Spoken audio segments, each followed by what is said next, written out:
এক গায়ের ধারে এক বৃদ্ধ ছাগল সামান্য খাবার এনে দিল এক থুলথুলে কমলা বিড়ালকে। বিড়ালটি তখনও একা, কিন্তু হঠাৎ তার সামনে উপস্থিত হল এক শক্তিশালী বাঘ।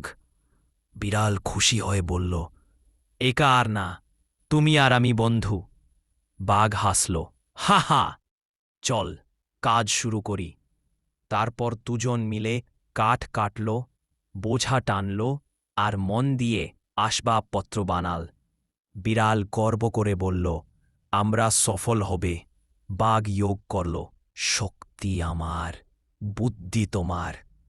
তারা যখন ছাগলের কাছে গেল, তখন সে ধনী ব্যবসায়ের মতো চেয়ারে বসে বলল, বাহ, তোমাদের কাজে আমার ব্যবসা বড় হল। আনন্দে বিড়াল বলল, এবার আমাদের দিন বদলাবে।